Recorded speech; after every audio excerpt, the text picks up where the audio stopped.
Hi everybody and welcome to Toki Creations. This is my art journal channel and today I'm doing a Natalie May scrapbooking inspired page. So I've pre-gessoed my 2 pages from my artist size Art by Marlene journal. So I'm just giving it a little bit of a dry and I'm using Nat's collage paper called Rainbow Words. And I'm using my catalyst tool here just to put some gel medium on. And because I'm using a whole piece of collage paper, I'm doing it in sections just so that I make sure that I get out all the bumps and creases. And using the catalyst tool helps to make that nice and smooth. And I'm putting the gel medium over the top and underneath. So I do that across the 2 pages. And I won't bore you with the whole details. And so I'm just giving it a really quick dry with my heat gun here. And then I'm just snipping it off. I could have snipped it off later, I decided. But anyway, it's done now. And then I'm just trimming off the edges as well. That's one of the good things about the Art by Marlene journals is that you can take them out of the book and work on a flat surface. And you just have to bend them up a little bit to get them back into shape if you've used any wet surface. So I'm using a tear-off palette sheet. And I'm using Dina Wakely paints today. And this is a lemon colour. So when you're watching this process, when I did the second half of the colour up in the top corner, I painted it a bit weirdly in kind of lines rather than around in a rainbow. And after a while I realised that wasn't going to work, but luckily it was only the undercover. So easily covered up with acrylic paints. It's very forgiving. So I used the lemon and then I used the tangerine and now I'm on to the Tangelo.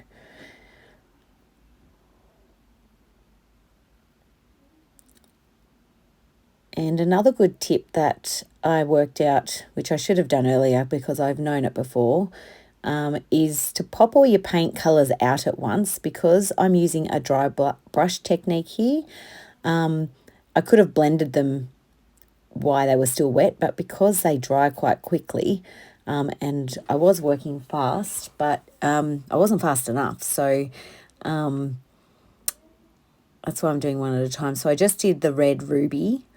And now I'm on to the magenta. And I'm not washing my brush in between because I wanted that blend look. And you can see that there with the magenta up the top there. It's got a bit of a ruby blend look. And I'm now using fuchsia.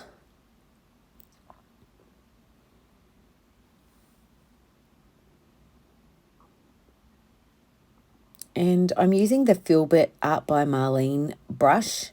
They're one of my favourite brush types to use. Depending on the size you want. They don't come super small. So for this project, the size that they come in was perfect.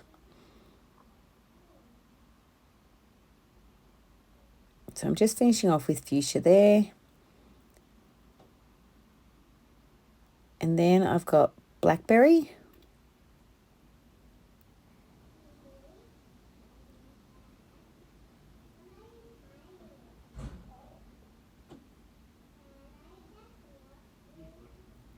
And you can see that's got a bit of a fuchsia blend up the top there to it.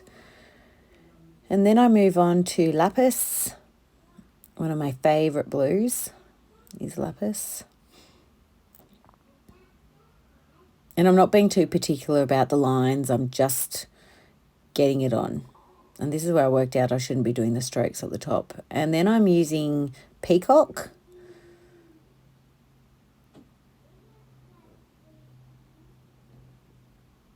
And the blues really blend well there. So because my brush is still wet and I've got the paint quicker, they blend really well with the dry brush technique. And this is the evergreen.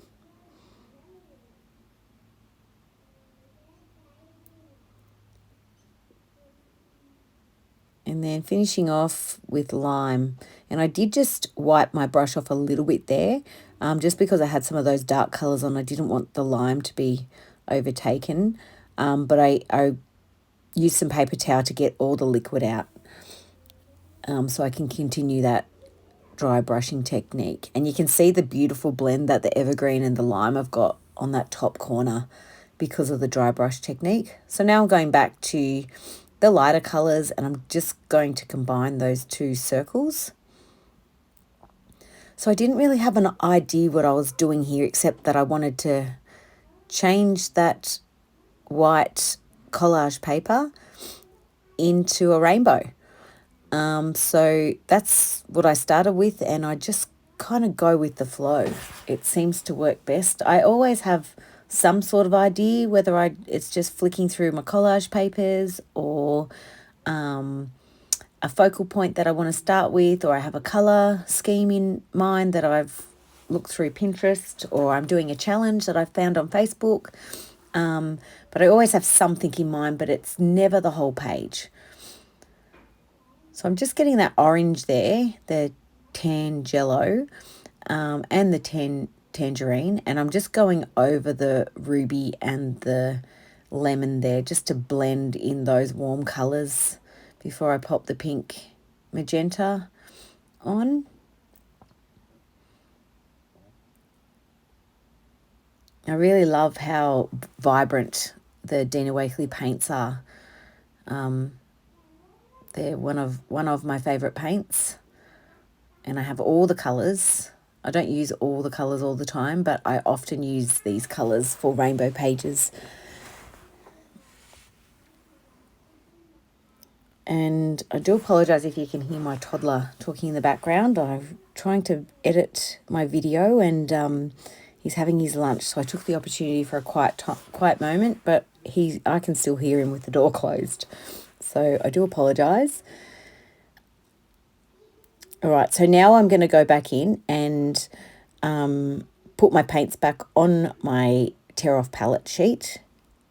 And the tear-off palette sheets are absolutely great. They're really a really great price point.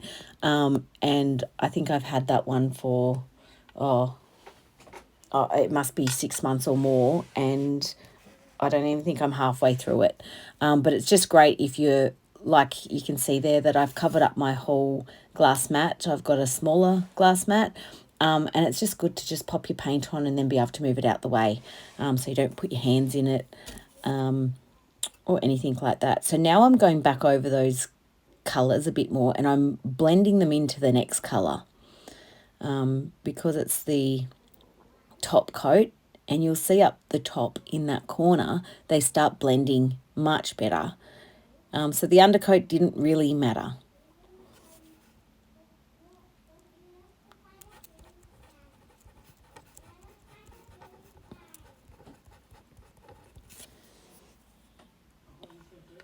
And it's starting to come together. I didn't want to skip over this part for you because I really wanted you to see how the undercoat of those colours really changed once I went over the top with the blending.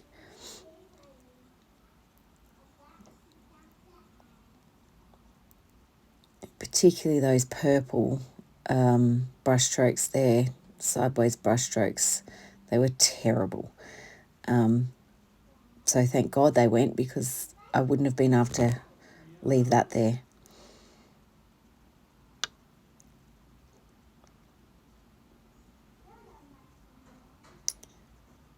And just finishing off those final colours there.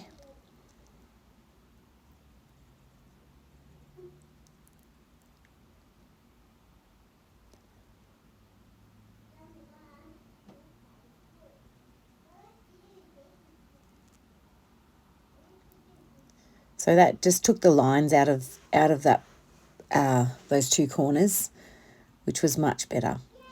So here I'm just using an Art by Marlene Writing on the Wall stamp.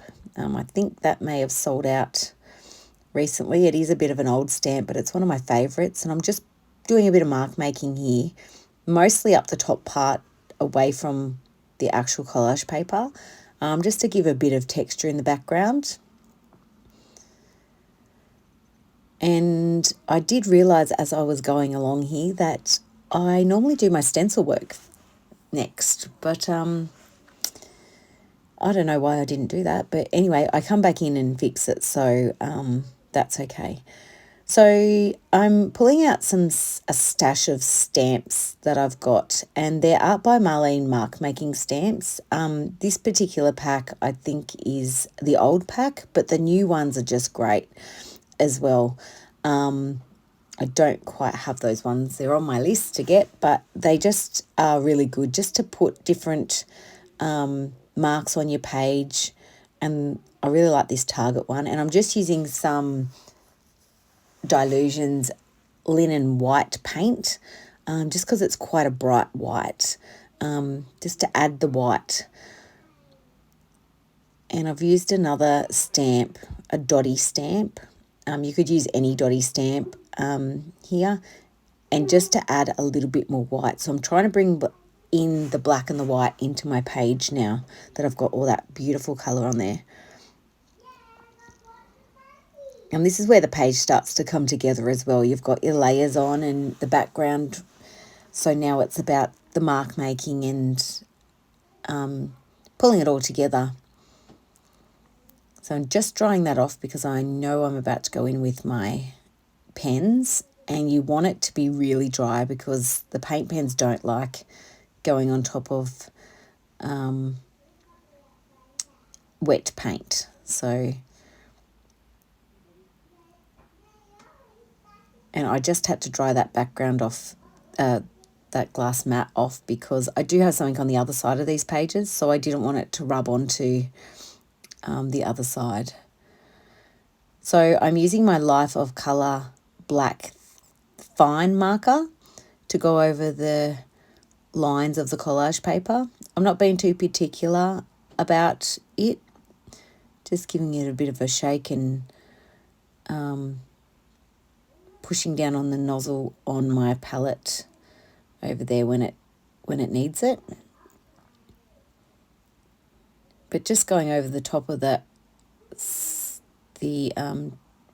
collage paper that Nat's already designed for you makes a page really easy to do. And I am going to bring those words back in too. So they aren't completely gone and they're not going to be background. I'm going to bring them back in with my black pen. But I'm going to continue the process up the top here, and I'm doing a bit of a squiggly line.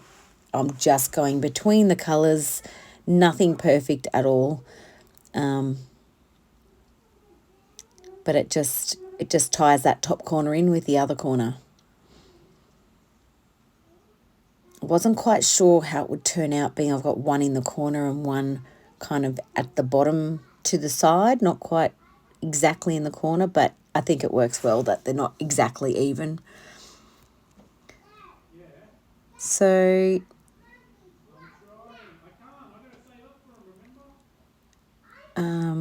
and so here I decided I wanted to bring in some more of the yellow into the darker parts of the page. So I just got a little bit of the lemon with a paintbrush, and I've just put some marks on the page. I do end up going over that because I decided that yellow wasn't exactly the page I wanted. So this is where I remembered my stencils. So again, I'm using that Dilutions white, and this is Nat's scribble stencil. So it's Nat's handwriting in a scribble stencil. So this one I'm just using a makeup sponge and I'm just dabbing it on. Normally I would kind of swipe on with stencils when I want a bit of a wipey look, but this one's quite a delicate stencil, so it works best if you just dab it on. But I really love this stencil. It just gives, yeah. And I just go over it a bit there because I actually liked it darker.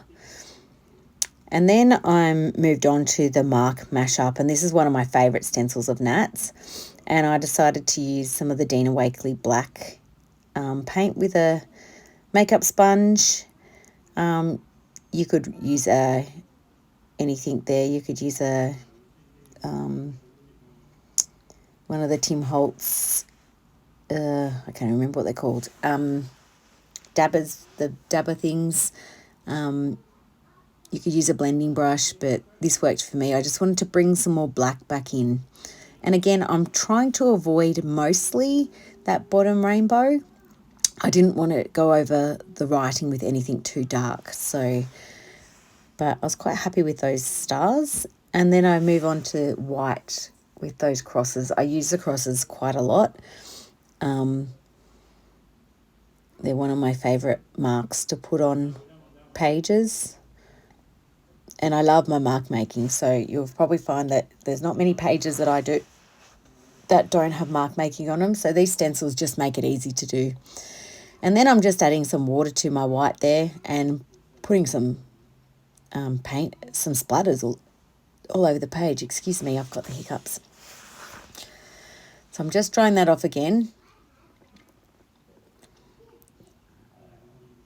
And then I'm getting out one of my favourite products to use is Vicky Bouton's Gold Glaze. And I use this quite a lot, whether I'm putting it through a stencil or I often splatter gold over the top. So I've gone over these yellow little marks with the gold, and I think it worked much better because I wanted to add gold to the rainbow because, you know, there's gold at the end of the rainbow. So, and keeping in the pattern of threes, I just added a little bit more over the other side as well.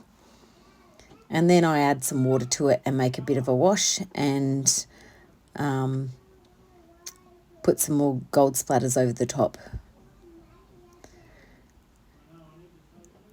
And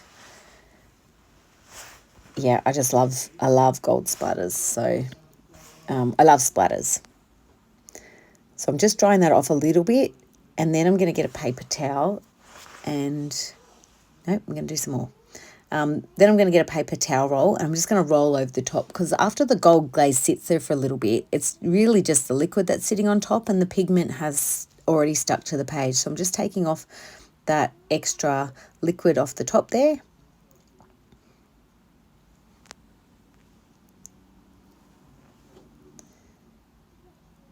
And if you haven't subscribed to my page, I'd love you to subscribe or like and leave me a comment. I love seeing what you think about my pages. I'm also on Instagram if you're not following me there, and I'm on Facebook as well. And I'm now the brand ambassador for Natalie May Scrapbooking. So this is my first video since I took on that title, which I'm so proud and stoked to have been chosen. So here I'm just using a Uniball pen just to give a little bit of, add a bit more interest to the page and go around those stars and the squares. And now I'm going over the writing that was already there. And I won't bore you through watching me write all that, and I'm sure I'm going to skip it any minute now.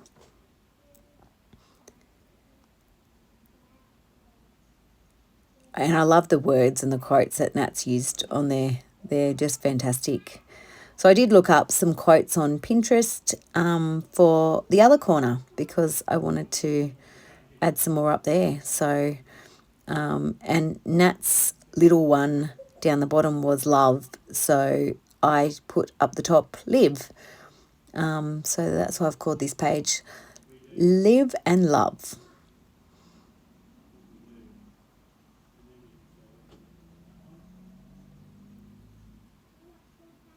So here I've just got my paint, my makeup sponge, and I'm just using some of that Dina Wakely black, and I'm just giving it a bit of a border around the edge.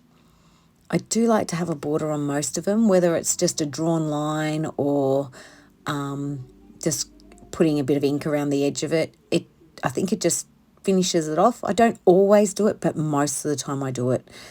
Yeah, I just think it gives it that little bit of edge. So thank you for watching.